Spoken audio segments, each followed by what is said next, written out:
अस्सलाम वालेकुम, कैसे हैं आप सब लोग। उम्मीद करती हूँ सब ठीक होंगे। आज मैंने चाय शाय पी के ना फिर उसके बाद गरारे शरारे करने के बाद आज मैंने वॉइस ओवर करनी है ताकि आपको मेरी आवाज़ थोड़ी क्लियर मिले, क्योंकि अगर मैं शादी अटेंड करनी होती भी तो गला ख़राब होएगा ही ना। अच्छा जनाब, यहाँ पे हम लोगों ने शॉपिंग कर ली हुई थी। ये अगले दिन की जब मम्मी की तबीयत थोड़ी बेहतर हुई है तब मैंने ये थोड़ा बहुत शूट किया था। ये मैंने इसको इस तरीके से पैकिंग कराई है कि शादी दे सारियाँ चीज़ां एक सूटकेस च रखतियां ने एक पासे। आपको पता ना आजकल सूटकेस आ रहे हैं जिसके बीच में पार्टीशंस होते हैं, तो एक तरफ मैं मेहंदी दा रखता है, एक तरफ मैं शादी दा। मैं डिस्कलोज़ करते जो ड्रेसेस लेकिन किस तरीके दे सिपया ਇਹ ਤੁਹਾਨੂੰ ਉਦੋਂ ਮਿਲਣਗੇ ਜਦੋਂ मैं शादी अटेंड ਕਰਨ जावांगी तो पिछों वीडियोज़ ਤੁਹਾਨੂੰ मिल जाएंगी। होगा कुछ ऐसा कि वहाँ पे नेट का इशू होता है, तो मैंने पहले ही अपलोड कर दी हुई हैं, डेट्स लगा दी हैं कितने इतने टाइम पे ये पब्लिश होंगी, तो आपको मिलती रहेंगी। हो सकता है कम्युनिकेशन प्रॉब्लम हो। कराची दुल्हन मेहंदी मैंने इसको लेके दिया पूरे, मैंने 12 बाहर से शोर आए, कुत्ता भौंकी आए, कुछ भी आए तो बर्दाश्त कर लीजिएगा। और ये दूसरा सूटकेस है जिसके अंदर उसके थोड़ा सा मेकअप का सामान जो और बाकी चीज़ें वो लेकर आई थी। मैंने उसकी पैकिंग करवाई। मैंने कहा ऐसे ऐसे चीज़ें रखनी, ऐसे ऐसे तुमने नहीं करनी। सारी पैकिंग करवा के ये मैं गई हूँ बहनोई के साथ बाहर, मुझे कुछ काम था, वो काम पूरा करवा के फिर असी वापस आया। वापस आके मतलब मैंने टिकट्स कंफर्म करवानी थी बाय एयर, तो उन लोगों को इशू बन रहा था, फिर मुझे ट्रेन की ही करवानी पड़ी। और जब तक मैं ये वॉइस ओवर कर रही हूँ अल्हम्दुलिल्लाह वो खैरियत से पहुँच गए। अब पूछें जी कि मैंने क्या गिफ्ट दिया है इसको, तो मैंने ये सूट इसको गिफ्ट दिया हुआ है पीच कलर का। लाइट कलर का कोई हमें सूट बनाने नहीं दे रहा था, तो फिर मैंने यही बनाया है। इस कुत्ते ने भौंक के ना मेरा सारा टेम्पो ख़राब कर देना होता है। अच्छा जी, ये पीच कलर का ड्रेस है जो कि ऑर्गेन्जा का बना हुआ है। सारे इसके ऊपर पैचेस हुए हुए थे, गले के ऊपर भी, और इसकी साइड के पैनल भी अलग-अलग स्टिच हुए हुए हैं। अब मसला ये था कि इसको मैंने ना स्टिच करके तो रख दिया हुआ था और बेचारा अकड़ुन बकड़ुन हुआ। मैंने कहा बेटा ऐसे ही रख ले, इसको निकालने का टाइम नहीं मिला था, वहाँ जाके इस्त्री करके पहन लीजिए। और साथ में ये वाले गोल्डन कलर का ट्राउज़र। मैं ये बताना चाह रही थी कि हमें लाइट कलर के ड्रेसेस को शादी के लिए बनाने नहीं दे रहा था, तो मैंने फिर ये उसकी ख्वाहिश को मद्देनज़र रखते हुए 2 ड्रेसेस ऐसे बनाए हैं, एक ब्लैक और एक ये। और मेरे बहनोई में बैठे थे, मैंने कहा डांटना नहीं आपने, मेरी तरफ से गिफ्ट है। कहते कोई नहीं, चलता है थोड़ा बहुत। और वो कटर प्लास जिससे हम लोगों ने सूट के इसका ताला तोड़ा था। और ये इसके साथ गोल्डन कलर का ट्राउज़र है यानी जामा वर्क का है, और इसके साथ दुपट्टा ब्लैक ही कलर का जिसके चारों बंदे मैंने वो लगा दी है पाइपिंग ये वाली मरून कलर की। मैंने कहा ये 2 ड्रेसेस तुम्हारे मेरी तरफ से गिफ्ट हैं, समझो नानी की तरफ से गिफ्ट हैं। अब हम लोग पहुँच गए हैं जी रेलवे स्टेशन, और यहाँ पर हमने इन्हें डिपार्ट करना है, यहाँ छोड़ने आए हुए हैं, क्योंकि मैंने बताया ना कि नहीं मिल रही थी टिकट्स, तो अब क्या किया जाता है, जाना तो है ना। बहरहाल सारे का सारा काम हमारा रुक रहा था। अब यहाँ पे हम लोग किस तरीके से पहुँचे, एक गाड़ी कराई थी जिसमें मेरे बहनोई और वो बैठी थी, मेरा भतीजा बैठा था, सामान सारा आ गया था। और हमने एक रिक्शा कराया जिसमें मैं, भाभी और मेरी भांजी बैठी थी। हम लोगों ने गेट के ऊपर से ये 2 कोट लेने थे जिसका मैंने आपको बताया, और मेरा ख्याल है मैंने कोट शूट नहीं किए, रह गए ने। उस दौरान अम्मी की तबीयत ज़्यादा ख़राब थी, उनकी तरफ में ज़्यादा फोकस थी। अच्छा जी, यहाँ पर आके हम लब रहे थे कि अद्धे गड्डी वाले बंदे पहले पहुँच गए, अद्धे वाले बाद। तो मैं अंदर पहुँच गई और वो लोग बाहर खड़े हमें उड़ीक रहे थे, यानी गाड़ी के अंदर से भी सामान ही नहीं निकाला था। गाड़ी की टाइम था कोई 5 बजे और हम लोग 4:30 बजे पहुँच गए थे। और यहाँ कुल्लियों को आपको पता है ना, जब सामान ज़्यादा होता है, वो प्लेटफॉर्म नंबर 2 पे गाड़ी लगी हुई थी। फिर हम लोगों ने यहाँ से चलना शुरू किया। मैंने कहा अपने सूट केसेस का ध्यान रखियो लड़की, और फिर उसके बाद आगे पीछे चल रहे थे। और मैंने कहा ज़रा मैं आपको दीदार करवा दूँ, कल से मैं आपको घुमा रही हूँ पूरे कराची का, तो मैं स्टेशन भी दिखा देती हूँ। यहाँ से हम लोग उतर रहे हैं नीचे, आधे से ज़्यादा सामान इसने उठाया हुआ था। मैंने कहा चलो तुम्हारी टेंशन दूर हुई, अल्लाह खैर करे। जब गाड़ी निकली ना, मैं उसको फूक मारी, दुआ मांग के फूक मारी मैं, अल्लाह जी खैर खैरियत नाल ते वक्त दे नाल पहुँच जाऊँ। और अल्हम्दुलिल्लाह अल्लाह का लाख लाख शुक्र है, वक्त से पहले वो लोग पहुँचे हैं और सब हैरान थे। तो बस कहते हैं ना, नीयत वो हो ना अच्छी अच्छी तो मंजिल आसान हो जाती है। तो बस मैंने इसीलिए इन लोगों के लिए इस तरह सब कुछ किया, भाग दौड़। भाई शुक्रगुजार हो रहे थे, बहन भी रात को इतनी दुआएं दे रही थी। देखें ये इंजन जाके लगना है उसको, बस यही होता है बहनों भाइयों के साथ अच्छे से प्यार से, बहुत प्यार से रहे ना, तो ताल्लुक़ माँ बाप होते हैं सर पे, नहीं भी होते तो मजबूत रहता है, मेरा तो ये मानना है। बिज़नेस क्लास की इनकी मैंने कलाई नहीं कराई हुई थी टिकट्स, और हम ढूंढ रहे थे इनका कंपार्टमेंट कौन सा है। तो इस तरीके का था, हर स्टेशन पे पहुंचती थी तो मुझे मैसेज कर देती होती थी, वही मैसेज उसकी अम्मी को जाता था, वही फिर उसके अगले जड़े ससुराल वाले आंडे से फुफ्फी हालते व्याही जान रही है। और यहाँ पे हम लोगों ने इनका सामान छोड़ा अंदर, और मैंने सारा सामान, मैंने कहा सेटल डाउन कर लेना, वो जो तुम्हें मैंने कोड दिए हैं वो सूटकेस के अंदर अभी के अभी डाल लेना, तुम लोगों का कोई पता नहीं, रात को तुम लोग थके हारे सोए हुए हो तो वैसे तो कोई इतना इशू नहीं होता। और यहाँ पे ये है जनाब ट्रेन, और हम लोग देख रहे थे, फिर बहनोई बाहर आ गए थे। ये दूसरी ट्रेन आई थी, पता नहीं कौन सी थी, लोरों आई सी कोई, तो मैं कहा ज़रा आके तो बांग मार के थे जा, इसने ज़ोर से की करके गई थी, लेकिन मैंने वो यहाँ बंद कर दिया। मैंने जो वॉइस ओवर करनी थी, ट्रेन की वॉइस ओवर की थोड़ी ज़रूरत थी।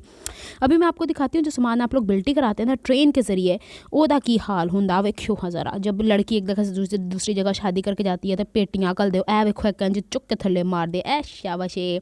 और साथ में ना ये खड़े हुए हैं गार्ड वगैरह, और ये सब ना पुलिस वाले, टिकट चेकर्स, और जो गाड़ी पायलट, मैं तो पायलट ही कहूँगी जो गाड़ी को चलाते हैं, इनको गाड़ी का सबसे आखिरी वाला डब्बा दिया जाता है। और यकीन माने कि एक पैसेंजर बेचारा पीछे रह गया था, उसने वो हरी झंडी दिखाने वाले को बोला कि रेड झंडी दिखा दो, उन्हें हल्की करवा दी गाड़ी, और बंदा भागता हुआ उनके डब्बे के ऊपर चढ़ा।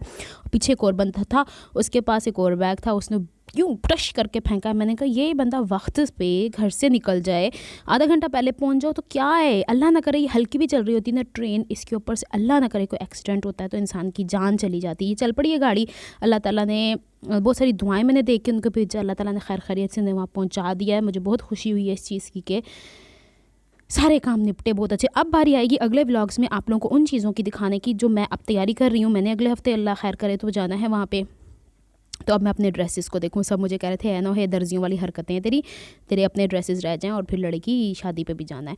तो बस ये ट्रेन अल्लाह खैर कीती ते निकल गई जे। ए देखो ए अखीर वाला जो डब्बा है ना, ए ते फिर वो बंदा पाज चढ़िया सीगा। अच्छा, हम लोगों ने यहाँ से जब तक ट्रेन थोड़ी सी आगे जाती है हमने इसे शूट किया था, फिर हम लोग चढ़ते हैं सीढ़ियों के ऊपर, और सीढ़ियों पर चढ़ने के बाद मैंने भाभी से कहा कुछ हम लोग खा के ना फिर चलते हैं। ये देखे कैसे उतर रहे कुल्ली नीचे। चले जी, रब के हवाले करके हम इन लोगों को तो यहाँ से निकल पड़े थे, हो गया जी कम सही। तो ऐदे पीछे वो बंदा नठिया से जिदे में वारी वारी गल करन नहीं है। फिर हम लोग चढ़ के ऊपर से आ गए थे, और बाहर आके फिर हम लोगों ने वहाँ पे जो कैंटीन है वहाँ पे बैठे, और भतीजा मेरा कहता है मैंने सैंडविच खाना है, चाय तो हम तीनों ने मतलब नशई है ना चाय के तीनों, और भाभी ने और मैंने समोसे खाए। और अभी मैं आपको वो भी दिखाऊँगी। मैंने कहा देख लें भाई, ये रेलवे स्टेशन भी कराची का, और यहाँ ये कैंटीन सी बनी हुई है, यहाँ बैठ के आप डाइनिंग भी कर सकते हैं, यानी खा सकते हैं। फ़ौरन के फ़ौरन आपको समोसा भी गर्म करके दे देते हैं। अच्छी है, साफ़ सुथरी जगह, मक्खियाँ शक्खियाँ एटलीस्ट आकर नहीं बैठती जैसे ओपन एरिया में आके बैठ जाती हैं। ये 2 समोसे थे, एक भाभी ने खाना था, एक मैंने। वैसे मैं इतनी ज़्यादा नहीं, वो कहता मेरा सैंडविच ज़्यादा गर्म है। मैंने कहा चलो तुम वो खाओ, हमारे समोसे तो इतने अच्छे गर्म ही नहीं करके दिए। और घर पर ना अम्मी को मैं आंटी के पास छोड़ के गई हुई थी, घर में से सारे चले गए थे, बच्चे ट्यूशन पर गए हुए थे। तो आंटी ना जब हम आए तो बार बार कह रही थी बेटे सानू फिक्र होंडी सी कि तुसी लोग हले तक घर को नहीं पहुँचे। मैंने कहा 5 बजे गाड़ी चलती थी, वहाँ से हम लोग ये चल चल के बाहर आ रहे। गले का ना असरात अभी थोड़े थोड़े ख़राब हैं, अभी गला पूरा ठीक नहीं हुआ है। मेरी चाय पई हुई है, ठंडी होंडी है, लेकिन मैंने वॉइस ओवर करने के बाद ही पीनी है। यहाँ से हम लोग बाहर आए और मैं आपको यहाँ पे एक दिखाती हूँ। ये देखें कितना प्यारा है ना, बड़ा प्यारा लगता है मुझे पता नहीं क्यों इंजन बड़े अच्छे लगते हैं। मेरा पता क्या दिल चाहता है किसी दिन ना मैं बैठ के इसके अंदर ट्रेन चला के देखूँ कि कहाँ पहुँचती है, कौन से ट्रैक के ऊपर चलती है, सीधी जाती है, टेढ़ी जाती है, पुठी जाती है। मैं सीखने का बड़ा दिल चाहता है। जहाज़ वहाज़ का नहीं, इसका बड़ा दिल चाहता है। अच्छा जी, ये घर आ गए थे, आंटियाँ जो हमारी पड़ोस वाली वो आई हुई थी, तो ये कलर्स और कलरिंग बुक मेरी बहनों ने भिजवाई हुई। जो सामान उन्होंने भिजवाया मैं दिखाऊँगी आपको। अभी थोड़ा सा ना मैं मेंटली रिलैक्स हो जाऊँ और थोड़ा मैं जिस्मानी तौर पे भी फारिग हो जाऊँ। अभी मेरे अपने कपड़े स्टिच होने वाले हैं और मैं यहाँ कलरिंग कर रही थी, अपने माइंड को सेटिस्फाई कर रही थी, बच्चों को कह रही थी चलो देखते हैं। फिर इसके बाद मैंने अम्मी को पकड़ाया, अम्मी को कलर करवाए। मैंने कहा ज़रा अम्मी भी रिलैक्स होती हैं। अम्मी के ना जिस्म में कमज़ोरी बहुत ज़्यादा हो गई हुई है, तो अभी भी उनको मैंने ब्रेड दिया, चाय बना के दी है, साथ में मैंने अपने लिए भी बनाई है।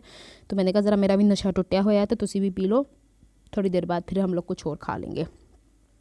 तो ये सब कुछ था। और मुझे याद आया कि मेरी भांजी जो भी गई है उसके 2 ड्रेसेस की 2 कमीज़ें बाकी, एक ड्रेस बाकी। तो अम्मी से मैं बात कर रही थी, वो टेलर को दे देती हूँ, 1-2 दिन में सी के दे देगा, टाइम कम है।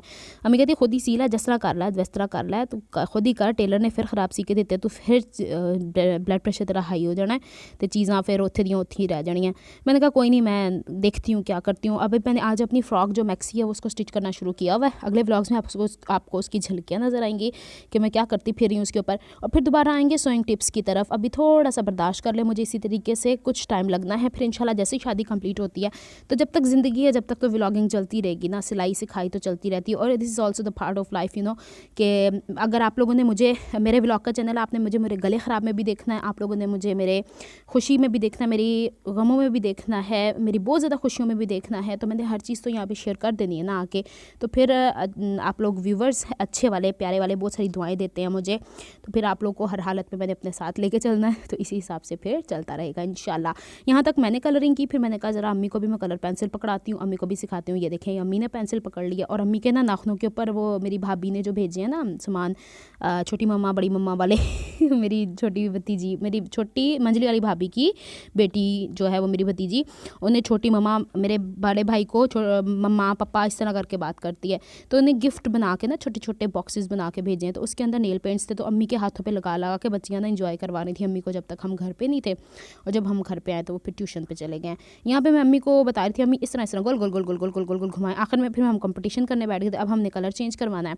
और मैं मम्मी से कह रही थी ऐसे पकड़ के करें, वैसे पकड़ के करें, बस इनका माइंड हम ऐसे ही रिफ़्रेश करते रहते हैं। थोड़ी देर में कुछ पूछती हैं, फिर भूल जाती हैं। जब ये बीमार होती हैं ना इस तरह, तो फिर इनके जहन के ऊपर असर पड़ जाता है, ये भूल जाती हैं। अब देखें सारी शॉपिंग करके लाए, इनको दिखाई, रात को कहती है मुझे नहीं याद तुमने कब दिखाई है, तुम लोगों ने मुझे कुछ दिखाया ही नहीं, पैक करके भिजवा दिया है, इस तरह उस तरह। मैंने कहा अच्छा मैं आपको वीडियो दिखा दूँगी। हालाँकि वो बच्ची ने सब कुछ दिखाया था कि नानीमा देखे मैं ये लेके आई हूँ। इन्होंने बहुत सारी दुआएँ भी दी हैं उस वक्त, लेकिन फिर वही वाली बात है ना कि जब अच्छा खासा इंसान जवान जहान बीमार होता है तो इसकी परेशानी हो जाती है। तो फिर बुज़ुर्गों का तो फिर आपको पता है ना, अल्लाह ताला अम्मी का साया हमारे सरों पर कायम रखे, आमीन। और इन्हें बहुत सारी खुशियाँ देखना नसीब करे, बच्चों की, बच्चों के बच्चों की। कहते हैं ना मूल से ब्याज प्यारा, यानी जो अपनी औलाद तो अपनी औलाद होती है, लेकिन अपनी औलाद से की औलाद जब हो जाती है, नाना नानी दादा दादी बन जाते हैं ना, तो कुछ ज़्यादा ही चाहत हो जाती है। तो वही सिलसिला है अब यहाँ का। मेरे अब्बू भी अल्लाह मियां ने जन्नत नसीब करे, बहुत प्यार करते थे बच्चों के साथ, बहुत। उन्होंने कभी फ़र्क नहीं किया बच्चियों के बच्चों के साथ या बेटों के बच्चों के साथ, बहुत चाहत, बहुत प्यार रखा है। और सेम मेरी अम्मी का ही है। तो चलें, यही सब कुछ था जो मुझे आपको दिखाना था। यहाँ हम लोग अट्टम पट्टम कर रहे हैं, मैं और अम्मी कंपटीशन कर रहे हैं एक दूसरे से। अम्मी को मैं बस एक तरीके से ना उलझा रही थी कि आप ऐसे कलर कर लें, वैसे कलर कर लें, इस तरीके से। तो मैंने कहा बस इतना ही हम कलर करेंगे, इसके बाद गाड़ी को फिर कंप्लीट कर लेंगे। वो मैंने कहा देखते हैं ना कलर जो आए हुए हैं। मैंने कहा मैंने जब ट्रेन में सफ़र करना ना, मैंने कलरिंग बुक साथ रख लेनी है, कलर बॉक्स रख लेना, बैठी मैं कलर ही करते रहना। रास्ते में इंटरनेट तो आता ही नहीं है, आपको पता है। स्टेशन पे पहुंचो तो इंटरनेट होता है, वरना फिर क्या, या तो फिर सो के जाऊंगी, यही काम रह गया। और यहाँ पे ये दिखा रहे हैं कि ये पैटर्न है हमारे पास, जो ये बुक आई हुई है, ये नानों को दी है, जो अभी मेरी भांजी आई थी ना, उसने नानों को दी है। तो बस यही है, पता नहीं इसको कितना अरसा लगेगा कलर करते हुए, लेकिन पैटर्न्स बड़े प्यारे हैं और बच्चों के लिए अट्रैक्टिव सी चीज़ें हैं। चलिए जनाब, यही सब कुछ था आज के व्लॉग में। मिलती हूँ मैं किसी नेक्स्ट व्लॉग में। अपना बहुत सारा ख्याल रखिएगा, हम सबको दुआ में याद रखिएगा, और नेक्स्ट व्लॉग तक के लिए अल्लाह हाफिज़।